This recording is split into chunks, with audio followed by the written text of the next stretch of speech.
Welcome back to my YouTube channel.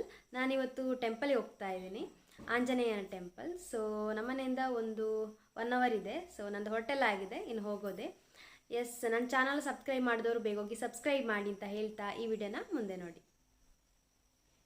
First ನಾವು ಹೋಗಿದ್ದು ಪಂಚಮುಖಿ ಆಂಜನೇಯನ ದೇವಸ್ಥಾನಕ್ಕೆ. ಇದಿರೋದು ಮರ್ದಾಳದಲ್ಲಿ. ನಾವಿಲ್ಲಿ ರೀಚ್ ಆದಾಗ ಜೋರು ಮಳೆ ಮತ್ತು ಗಾಳಿ ಬಂತು. ಆಮೇಲೆ ಇಲ್ಲಿ ಪೂಜೆ ಎಲ್ಲ ಮಾಡಿಸಿ ಆಮೇಲೆ ಸ್ವಲ್ಪ ಮಳೆ ಎಲ್ಲ ಕಡಿಮೆ ಆದ ನಂತರ ಇಲ್ಲಿಂದ ಹೋದ್ವಿ.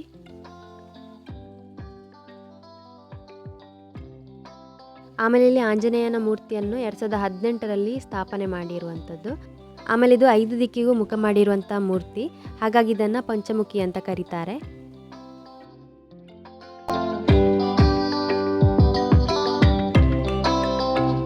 ಆಮೇಲೆ ಇಲ್ಲಿ ಪಕ್ಕದಲ್ಲೇ ದೇವಸ್ಥಾನ ಕೂಡ ಇದೆ. ಇಲ್ಲಿ ಸಹ ಪ್ರತಿನಿತ್ಯ ಪೂಜೆ ನಡೀತದೆ.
ಮಳೆಯಲ್ಲಿ ಈಗ ಚಂಡಿ ಒಂದೇ ಅಂಬ್ರೆಲ್ಲ ಇರೋದು, ಅದು ಸಹ ದೃಶ್ಯನಿದು.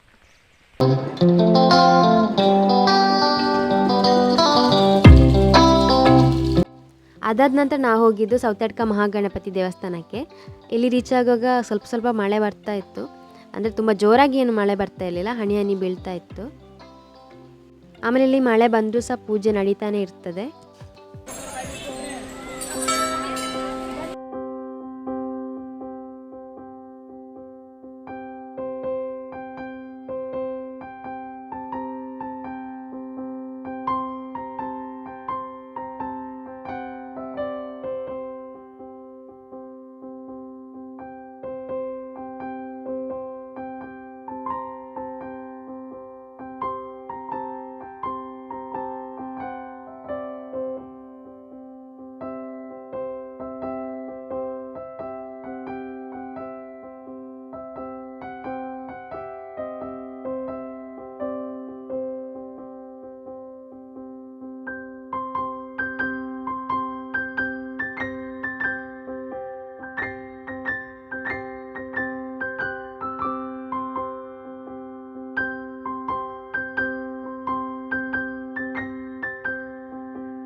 ಕೂತಿದ್ದಾನೆ. ಅದನ್ನ ಸ್ವಲ್ಪ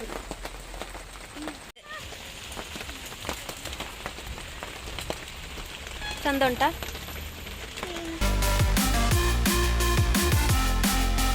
ಖುಷಿ ಅಂತ ತಿನ್ನು. ಹಾಂ ಮಾಡಿ ಸೇವ್ ಪುರಿ ಬಂತು ನಂದು.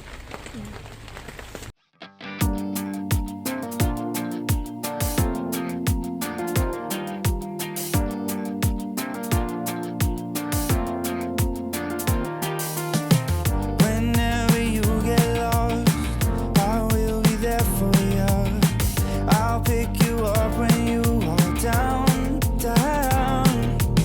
I will hold on tight and I. Yes ಟೆಂಪಲಿಗೆ ಹೋಗಿ ಬಂದು ಮನೆಗೆ ರೀಚ್ ಆದ್ವಿ. ಇವತ್ತಂತೂ ಜೋರು ಮಳೆ ಇತ್ತು, ಸೊ ಒಂದೇ ಅಂಬ್ರೆಲ್ಲ ಕೂಡ ಇದ್ದದ್ದು, ಸೊ ಸ್ವಲ್ಪ ಒದ್ದೇನೂ ಆದ್ವಿ. ಎಸ್ ಟೆಂಪಲಿಗೆ ಹೋಗಿ ಬಂದ ನಂತರ ಏನೋ ಒಂಥರ ಪಾಸಿಟಿವ್ ಫೀಲ್ ಅನಿಸುತ್ತೆ. ಅದಾಗೇನೆ ಅಲ್ವಾ, ಟೆಂಪಲಿಗೆ ಹೋಗಿ ಬಂದ ನಂತರ ಮನಸ್ಸಿಗೆ ನೆಮ್ಮದಿ ಥರ ಅನಿಸುತ್ತೆ ಅಲ್ವಾ. ಎಸ್ ಇದಾಗಿತ್ತು ಇವತ್ತಿನ ವ್ಲಾಗ್. ಈ ವ್ಲಾಗ್ ನಿಮಗೆ ಇಷ್ಟ ಆದರೆ please like, share and subscribe to my YouTube channel. ಇನ್ನು ಹೊಸ ವಿಡಿಯೋ ಸಿಗ್ತೀನಿ.